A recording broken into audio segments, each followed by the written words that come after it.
Hai, selamat kembali dan kita bertemu lagi di sini untuk meneruskan dari sesi yang sebelumnya ini dalam buku Timotius. Hari ini kita bermula dari bab 4 ayat 1 hingga ayat 8. Jadi biar saya baca dari ayat 1 hingga ayat 8. Kristus Yesus akan datang lagi untuk menghakimi orang yang hidup dan yang mati. Dia akan datang untuk memerintah sebagai Raja. Oleh itu, di hadapan Allah dan Kristus Yesus, dengan sepenuh hati aku menggesa engkau supaya menghabarkan berita daripada Allah yang sentiasa tekun untuk mengisytiharkannya, baik masanya tepat atau tidak. Hendaklah engkau meyakinkan orang, menunjukkan kesalahan mereka dan memberi galakan kepada mereka. Ajarlah orang dengan segala kesabaran. Akan tiba masanya apabila orang tidak mahu mendengar ajaran yang benar. Mereka akan menuruti keinginan sendiri dan mengumpulkan banyak guru yang mahu mengajar perkara-perkara yang ingin didengar oleh mereka.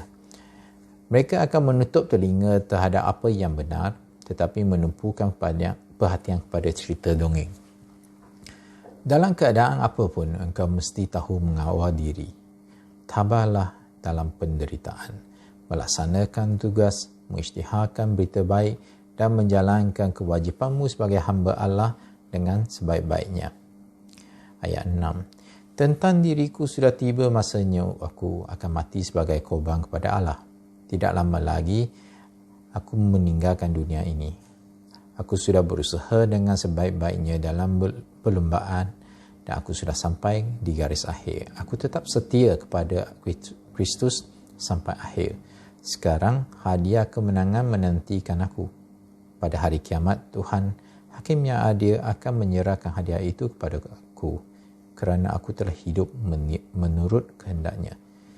Bukan sahaja aku yang akan menerimanya, tetapi semua orang yang menantikan kedatangannya itu dengan penuh kerinduan. Mari kita mula dengan doa. Ya Allah Tuhan kami di syurga, terima kasih kerana memberi peluang sekali lagi kepada kami untuk berada di sini bersama untuk menyaksi dan berkongsi segala firman-Mu, nama-Mu dan memberi kemuliaan kepada nama-Mu. Ya Tuhan Yesus, terima kasih juga kerana melindungi kami untuk selama ini dan kami dapat hidup dengan berkat-Mu. Atas nama Yesus kami berdoa. Amin. Ya, terima kasih kerana masih lagi bersama. Saya sangat kagum dengan Paulus. Paulus adalah seorang yang begitu berani dan beliau sangatlah tegas dan begitu persis sekali. Dia berani kerana saya mengatakan dia dah menyeru dan mengutuskan semua orang, termasuk saya, termasuk kamu, untuk mengisytiharkan berita baik kepada orang lain. Beliau mengambil nama Yesus dan dia juga tahu Yesus akan datang kembali sebagai Raja, yang sebagai Hakim. Yesus akan memerintah dan menghakimi segala orang. Atas nama yang sebegitu besar, dia menyuruh dan mengutuskan kita semua. Saya rasa beliau memang berani. Tapi beliau berani kerana benar. Tiada orang yang kalau dia salah, dia akan seberani begitu kan. Jadi ini menunjukkan beliau tahu apa yang diikutinya itu benar, apa yang dipercayainya itu adalah benar, apa yang dilakukannya juga adalah benar. Selalunya kita rasakan untuk menginjil dan memberitahu berita baik kepada orang lain adalah sesuatu yang sangat susah. Kita selalu terasa, ini bukan masanya. Ini bukan orangnya. Ataupun tempat ini bukan tempatnya. Tetapi di sini jelas berkatakan, kita harus menghabarkan berita baik Allah dan sentiasa bertekun, baik masanya tepat atau tidak. Saya sangat tertarik dengan apa yang dikatakan di sini, kerana sebelum ini saya juga rasa zaman kita ini susah untuk menginjil dan membawa berita baik kepada orang lain. Tetapi sebenarnya bukan begitu. Kalau kita lihat dari apa yang dikatakan oleh Paulus, sejak dari zaman dulu lagi, mereka pun bukan senang. Betul tak? Oleh itu, apa yang dikatakan, dinasihatkan oleh Paulus ialah, kita harus sentiasa tekun dan sentiasa menghabarkan berita baik, tak kira baik masanya tepat ataupun tidak. Maksudnya pada masa itu, Paulus juga menghadapi masalah yang sama. Kadang-kadang masanya tidak tepat, kadang-kadang masanya tepat. Kalau masa tidak tepat, mungkin kena marah, kena pukul.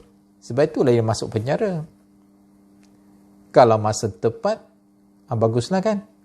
Dapat orang mendengar berita baik, bertaubat, dibaptis dan mengerti ajaran. Itu bagus. Tetapi itu bukanlah yang terjadi setiap kali. Ada masanya yang berjalan dengan lancar, ada masanya tidak. Tetapi apa yang dikatakan di sini ialah tidak mengira masa, kita haruslah tetap tekun untuk menginjil. Jadi sudah pun diberitahu kepada kita, memang ada masa yang tepat dan juga ada masa yang tidak tepat. Jadi kalaulah kita sebelum ini sentiasa berada di masa yang tidak tepat, ingat, jangan mengalah, kerana apa yang telah terjadi pada hari ini sudah terjadi sebelumnya pada waktu Paulus. Dan memang nampak sekali, kalaulah zaman Paulus itu mereka rasa, ini masa tidak tepat, mereka tidak buat, hari ini kita tidak ada peluang untuk mendengar berita baik. Sebab itu mereka tetap buat, tak kira masa. Kita juga buat begitu, sama. Jadi nanti tak kira masanya tepat apa tidak, ada akan datangnya masa yang tepat. Jadi ini memberi satu galakan dan dorongan kepada kita untuk terus maju ke depan.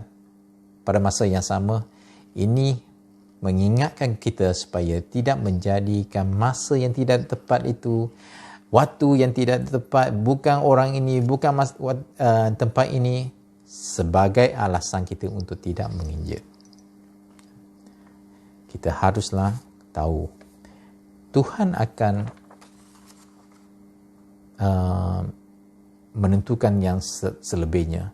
Apa yang harus kita buat adalah melaksanakan tanggungjawab kita untuk menyebarkan ajaran yang baik. Dan untuk menginjil ini, sekarang bukanlah sekadar kita berkata-kata saja. Kalaulah orang cuma lihat ataupun dengar apa yang kamu kata itu, saya rasa susah untuk mereka memahami dan mendalami Yesus. Selalunya orang lebih suka meneliti cara hidup kita. Mereka melihat bagaimana kewibawaan kita, apa pelawakan kita dalam setiap hari. Bagaimana kita membawa diri kita, itu adalah penting. Sebaiknya kita haruslah hidup dengan cara yang akan memberi kemuliaan kepada nama Tuhan. Itu adalah sebaiknya. Supaya apabila mereka melihat apa yang kita buat, mendengar apa yang kita cakap, itulah akan memberi bantuan, memberi kebaikan kepada orang lain. dan membawa kesaksian kepada nama Yesus. Saya rasa Paulus adalah seorang yang sangat menarik dan beliau sangatlah hebat. Di sini dia kata,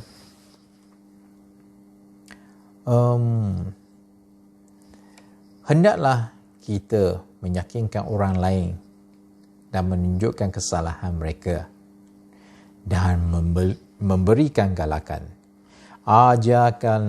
Ajarlah orang dengan segala kesabaran.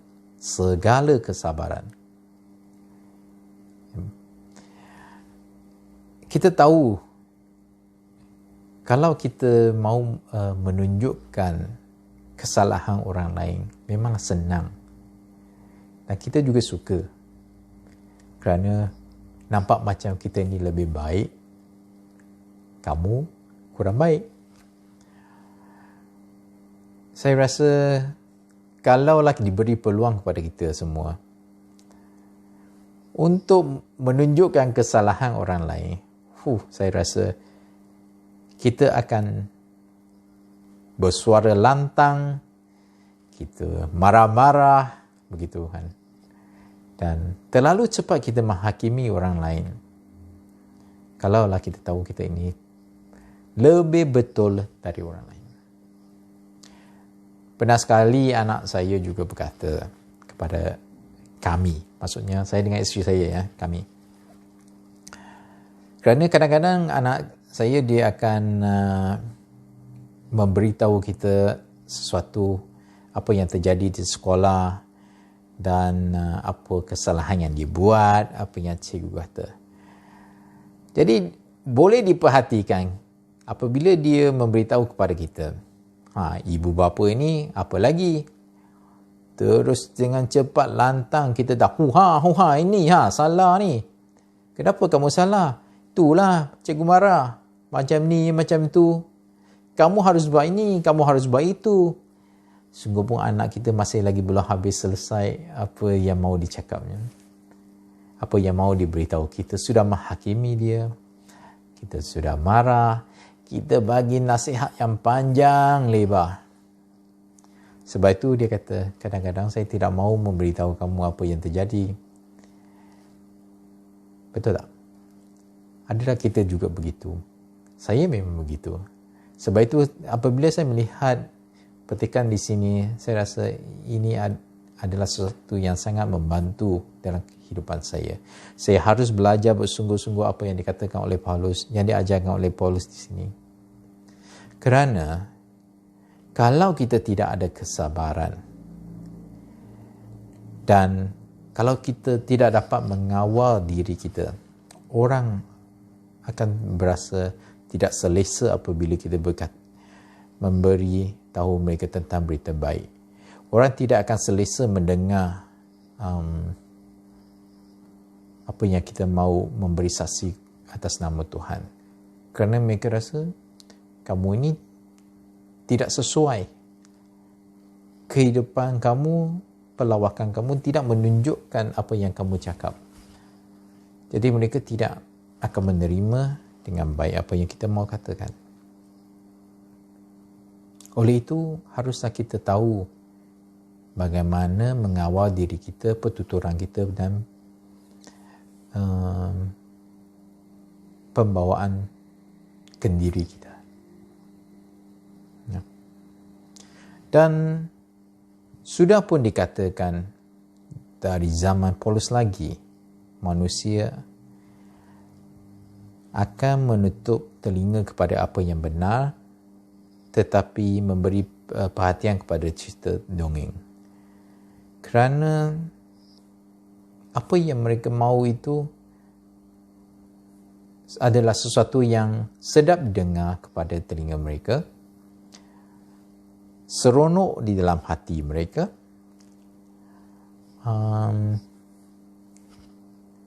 terasa mungkin ada sesuatu yang syok.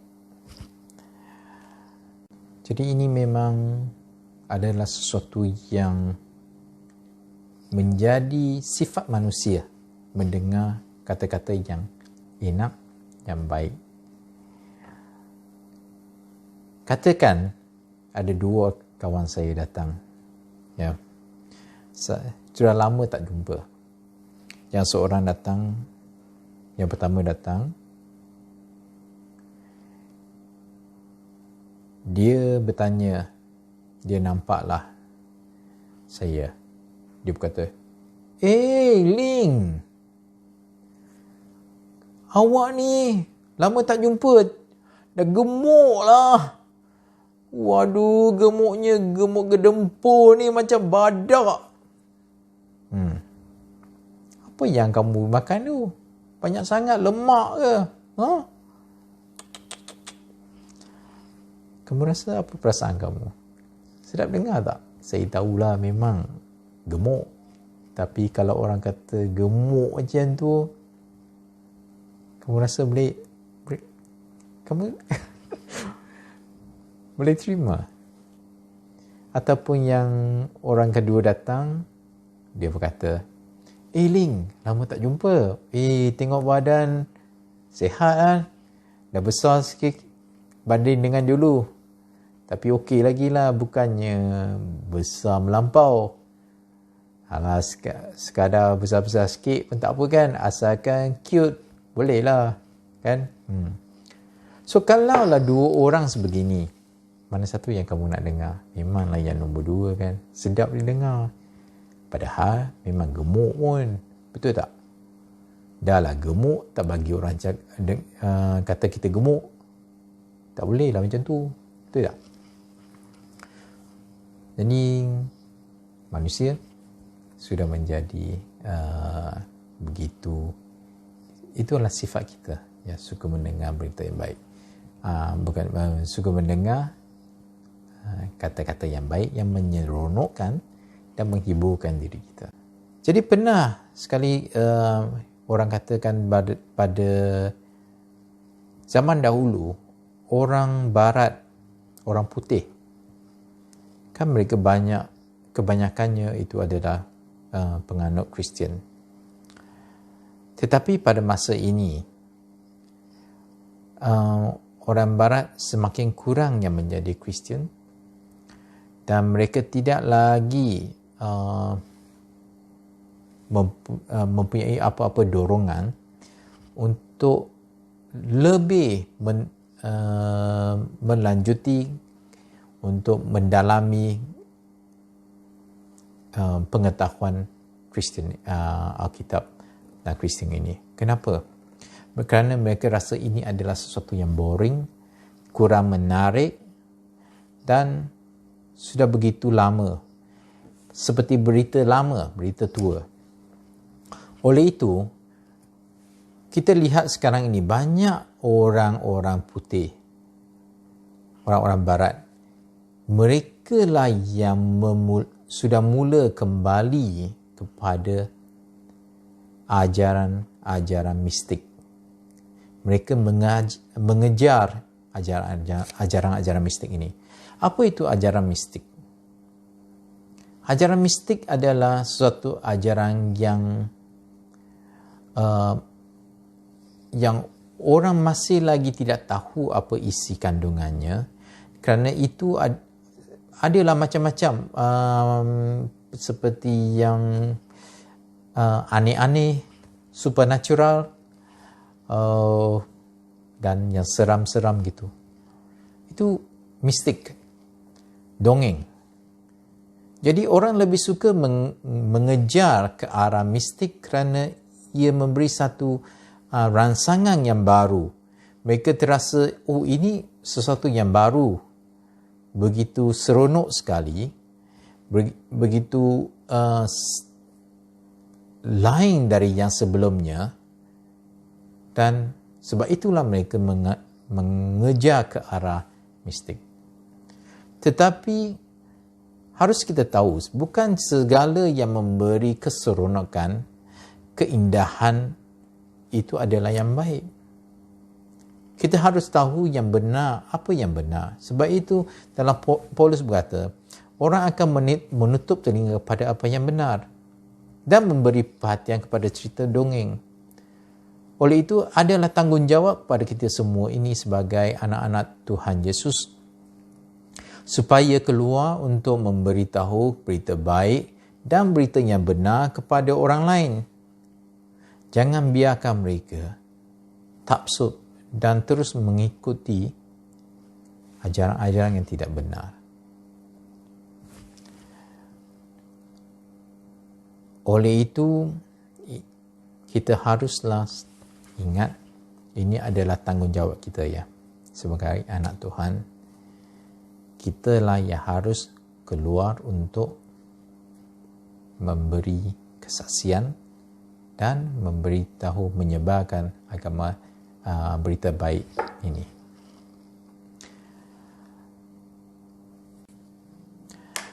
Ayat nombor 6 hingga ke ayat nombor 8 sebenarnya sangat berkait rapat dengan diri saya sendiri. Saya rasa kamu mesti ingat, sebelum ini saya pernah bertanyakan, kalau hari ini adalah hari yang terakhir kamu hidup dalam dunia ini, apakah kata-kata terakhir kamu? Ingat? Jadi sebenarnya saya ada dua kata yang terakhir dalam hidup saya.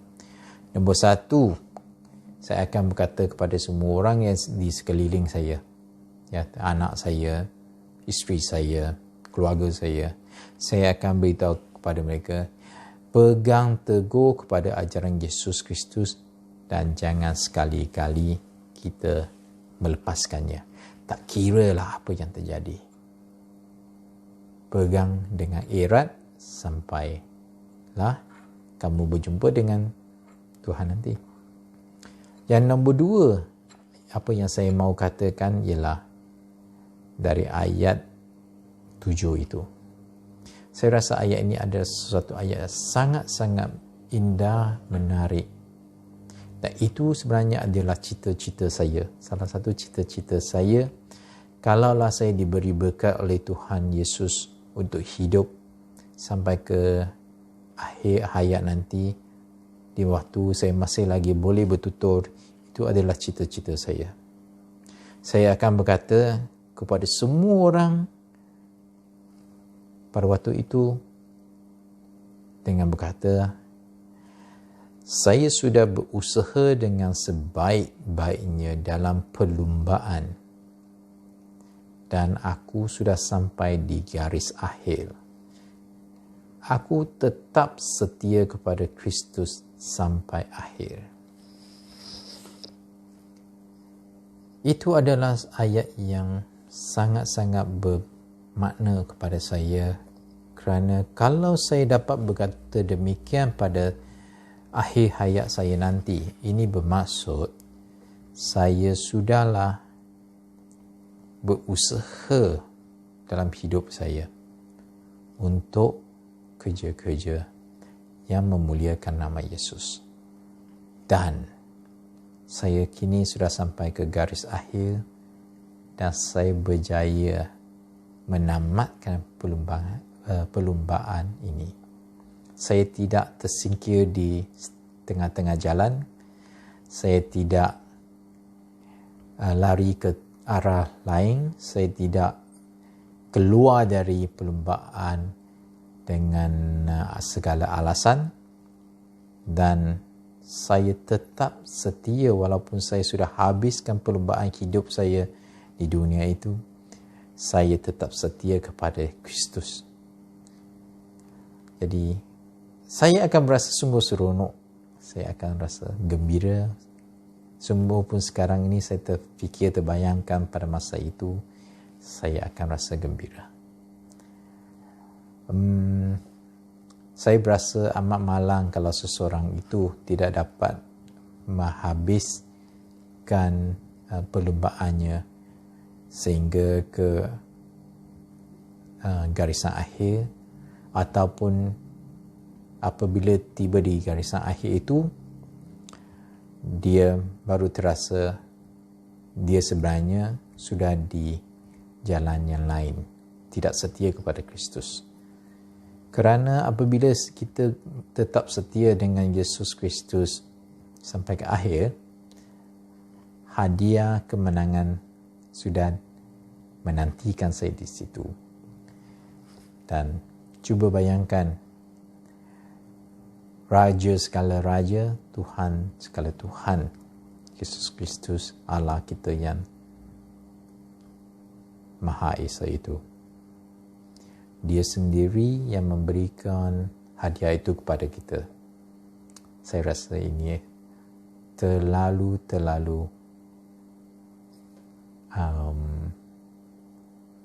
menarik dan begitu baik sekali. Jadi itu saja untuk perkongsian saya hari ini. Saya berharap kita dapat sama-sama mendapat sesuatu kebaikan dan